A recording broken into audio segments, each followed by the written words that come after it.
السلام علیکم ورحمۃ اللہ وبرکاتہ۔ قرآن کی صداقت سے کسی ہوش مند کو انکار نہیں ہے، اور قرآن کی سچائی اکثر و بیشتر مختلف پیش آنے والے واقعات سے ثابت ہوتی رہتی ہے۔ قرآن پاک ہدایت کی کتاب ہے جسے اللہ پاک نے آخری نبی حضرت محمد صلی اللہ علیہ وآلہ وسلم پر نازل کیا۔ یہ دنیا میں سب سے زیادہ پڑھی جانے والی کتاب ہے، اور اس کو حفظ یعنی زبانی یاد کرنے والوں کی تعداد بھی لاکھوں میں ہے۔ قرآن پاک کو حفظ کرنے کا بہت ثواب و اجر ہے۔ قرآن پاک کے حفاظ اگر کبیرہ گناہوں کے مرتکب نہ ہوں تو ان کے لیے جنت میں اونچا و عرفہ مقام ہے۔ قرآن پاک کی حفاظت کا بیڑا خود اللہ تعالیٰ نے اٹھایا ہے۔ یہی وجہ ہے کہ قرآن پاک خواہ اور آگ کی صورت ہو یا سینوں میں محفوظ، اس کی بے حرمتی اور بے توقیری اللہ کے غضب کو دعوت دیتی ہے۔ قرآن پاک سے وابستہ معجزات اکثر و بیشتر پوری دنیا میں رونما ہوتے رہتے ہیں۔ ایسا ہی ایک روح پرور واقعہ پاکستان کے علاقے جدوئی کی تحصیل علی پور میں پیش آیا، جس کی راوی نجمہ عامر ہیں۔ وہ بتاتی ہیں کہ سال 1986 میں ایک شخص جو کہ جدوئی میں رہتا تھا، اس کی 2 بیویاں تھیں، ایک سے 4 بچے اور دوسری سے صرف ایک بیٹا تھا، جو کہ ماں باپ کی آنکھوں کا تارا تھا۔ دوسری ماں کے 4 بیٹے اس سے بغض و حسد رکھتے تھے اور اسے جان سے مار دینے کی ترکیبیں سوچتے رہتے تھے۔ یاد رہے کہ دوسری بیوی کا وہ اکلوتا بیٹا حافظ قرآن بھی تھا۔ ایک دن اس کے 4 بھائی جو کہ اینٹوں کے بٹھے پر کام کرتے تھے بٹھا جلا رہے تھے، تو ان کی آنکھوں کا تارا وہ ستیلا بھائی بھی اچانک ادھر آ گیا۔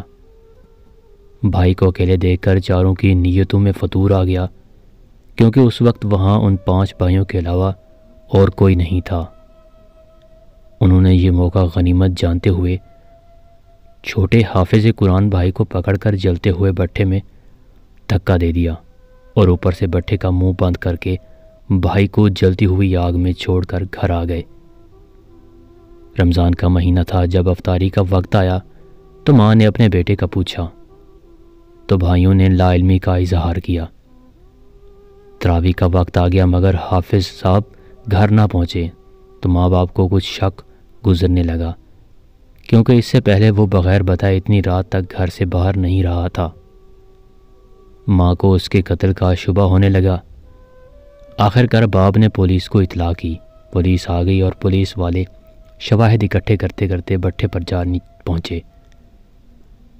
رات 12 بجے بٹھے کا ڈھکن اٹھایا تو اندر سے آواز آئی، میرا خیال کرنا میں اندر زندہ ہوں۔ جب اس کو باہر نکالا گیا تو یہ دیکھ کر سب حیران رہ گئے کہ وہ لڑکا بالکل زندہ سلامت تھا اور آگ نے اس کا ایک بال بھی نہیں جلایا تھا۔ جب حافظ صاحب سے ماجرا پوچھا گیا تو اس نے بتایا کہ میرے بھائی مجھے آگ میں پھینک گئے، لیکن یہی آگ میرے لیے گلزار بن گئی۔ افطاری کا وقت ہوا تو سفید داڑھی والے بزرگ مجھے افطاری دے گئے۔